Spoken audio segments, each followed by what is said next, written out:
My name is Sara-Lisa Ludvigsson, and I come from a small town called Karlstad in Sweden, one of the Scandinavian countries. And I work as a floral designer, and I've been doing this for ages, I think. And I used to work as a floral design teacher for approximately 15 years, but since 1.5 years ago I am a freelancer. So I basically travel the world doing demonstrations and workshops and classes, teaching. So I am having I'm lucky that I can live of my passion. So when do you start the flower art and floral design part? Floristry? Yeah, when I started to work with flowers. Yeah. Actually, my mother and father told me that when I was 5 years old, I was out picking flowers, and I put a table outside our apartment and sold flowers to our neighbors. Yes. 5 years old? Yes, 5 years old. But then when I was about 14 years old, I started to go to practice during weekends just because I thought it was fun in a flower shop. And then I started to work extra like Christmas and holidays. And when I was 16, I think, I went to flower school and studied for 3 years. Wow. And then in a shop and then as a teacher. So how long? Oh, then you need. Years? Then I have to tell you how old I am. No. No, about that would be 25 years approximately, but I would say 20. Yeah, 20 I would 20. say. Wow. Yeah. So please, you previous talk to me. Please tell me about these day activities. My These day activities. Oh, here at EPM. Yeah. Oh, I have been here at EPM to have flower shows together with my great colleagues for our organization called Flora Fundamentals, and we have been on stage doing. The theme was basically wedding, but we could of course do different wedding designs like bridals or proposal bouquet. We also did some table decoration and some altar decoration. So it's been a lot of fun and a lot of stress and a lot of work. But that's the way it is, floristry life. I think everyone that works with flower knows it's a hard job. But in the same time, I would not change it for anything else because I love what I do. Yeah, this time, except the EPM, the last year. Yeah. Please let me know the activities is like. How about your last year? Yeah, last year I was here and I was giving a small demonstration in a booth. Meeting people, networking, and also get inspired by other designers, because that is also part of progressing.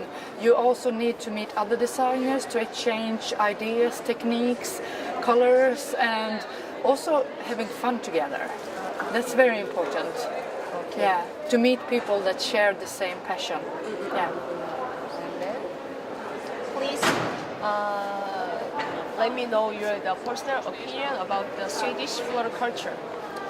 The Swedish floral country, I would say, to be honest, flowers in Sweden are very expensive. Yeah, very expensive. Both because of the transportation cost, because we have 4 seasons. That means we can't grow flowers during winter time. And if we do, we grow them in greenhouses, and it's very expensive to heat up and lighten up. So flowers is expensive, and that means that I would say that Swedish flower designers have a high respect for the material. That means that we are studying the flower to see the movement and the shape and the color to get the most out of it, because the most value. Instead of just putting a lot of flowers into it, we see how can we get the best out of every flower. And a lot of inspiration from nature, I think. Yeah. Okay. Who inspires you for the floral design? I would say one of my biggest inspiration source. Of course, I have a lot of different because there are a lot of good florists out there. But still, there is one person who inspires me a lot, and that was actually one of my first bosses, because she believed in me. She pushed me forward, and she also, when I started to work for her, she was actually quite old, but she was still one of the persons that was one of the best floral designers in my region. So she inspires me to never stop to progress. always try to think new, always try to find new ideas, and that you're never too old to be creative. And that inspires me, that I can still, even if I've been in this business for 20 years, I can still progress, I can still develop, and I can still be curious about my profession. And that for me is very important, not to settle. And she inspires me a lot. Today she is 75 years old, and she still sometimes do floristry, and I want to be like that. Yeah. Okay. Yeah. And then, except flowers, what do you do the normal, ordinary days? Oh, is there anything else than flowers? No, actually, I enjoy. I live. I am very, very lucky and blessed. I lived in a house close to a lake. I can see the lake from my window, and I like to take a swim. Of course, not in the winter because then it would be cold. But also ice skating and also a lot of fishing. I enjoy, and both with boat and from land. And during winter, go ice fishing. And walk the dog and spend time with my friends. That's important. How big is the lake? Oh, just that lake is not that big. It's I can see to the other side. Yeah, but I live nearby the biggest lake in Sweden actually. So when you are on that lake, you can't see the other side, and it's actually called an ocean. Yeah, but it's sweet water. Okay, what is your best happy moment with flowers? Oh, my best happy moment. Yeah, my best happy moment is when I got a challenge that I didn't really, think that I would manage to do, and then I struggled a lot, and then it turned out to be a really good design. When I look at one design and who made this? Oh, I did. That's a happy moment. But also for me a happy moment was I used to work as a teacher, and that school was going to close. And I thought that, okay, what's next for me? Because nobody wants me anymore. They don't know what I do. And then I started, and that was really hard for me. I started to publish some of my designs on social medias, and I was really, really afraid of what other people would think. Because at that moment I cared more about what other people would think. But then something happened. I realized that I actually liked my design myself, and other people did as well. So for me it was a happy moment when I realized that there is a place for me in the floral designer world. To be a part of a profession with people that loves flowers and floristry just as much as I do. For me that was a happy moment to rediscover my profession, to have a flower family.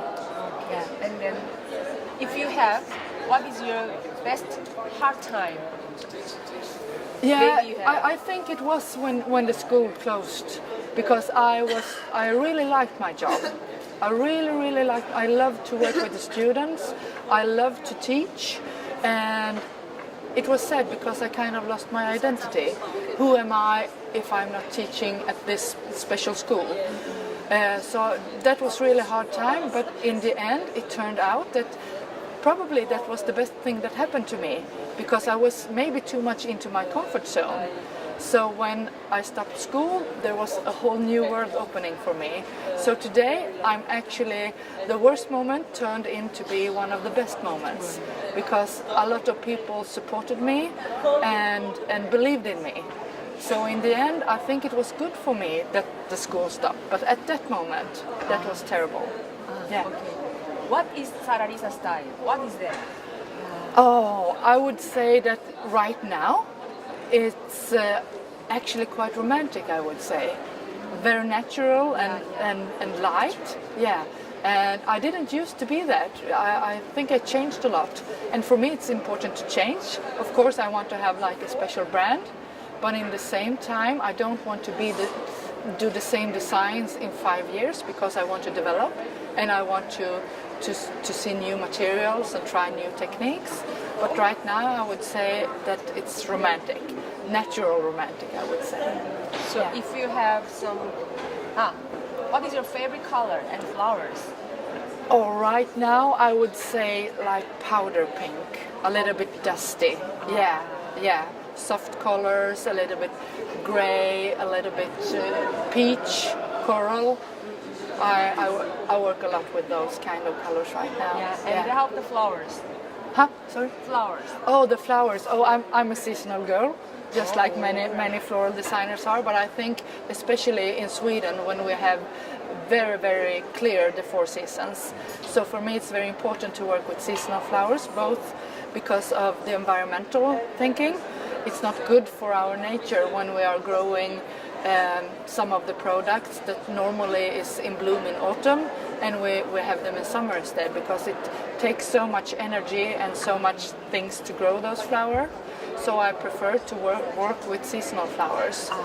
Yeah, and right now the spring season starts. Yeah, So yes. not especially flower, but all So flowers. right now anemones Yeah, and lachyrus is coming up, and all the different flowers with fragrance, I would say.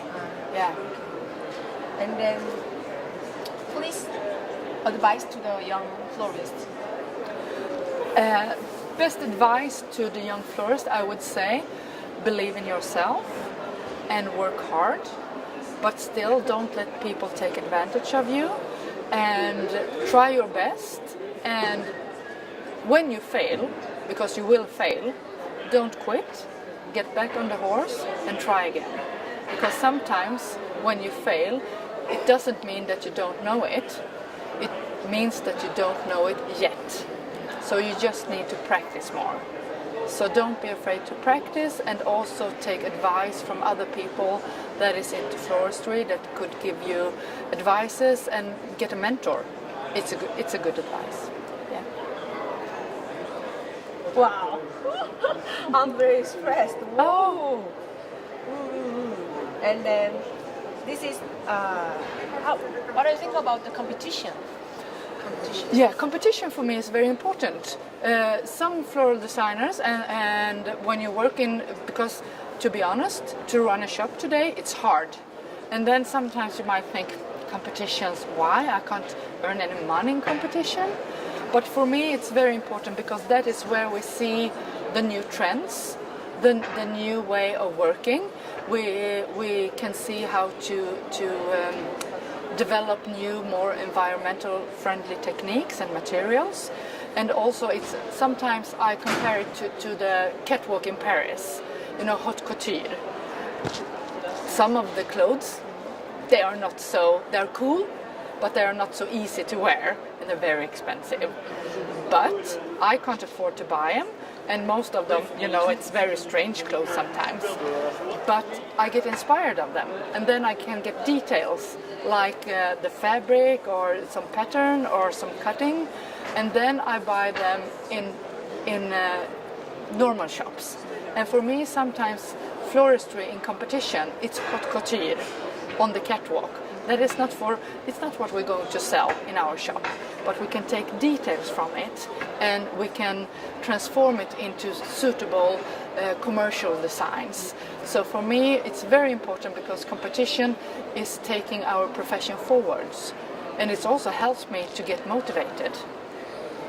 Okay, this is our last request. Yeah. Please tell us the congratulatory, the speech to the 10th anniversary Leaf magazine. Yeah. I would love to do, because I think that Leaf magazine is a fantastic magazine. Of course, I wish I could read Korean, but I can't. But I can look at the pictures, and I can also get explanation from other one who can read Korean. And what I like with Leaf is that they cover the whole world of floristry, not only one country. They travel the world, and they are helping everyone in the floral design industry to develop and spread the passion and love about our flower world. So for me, it's a big congratulation and good luck in the future to Leaf magazine. I enjoyed your newspaper a lot. Small hearts. Yeah.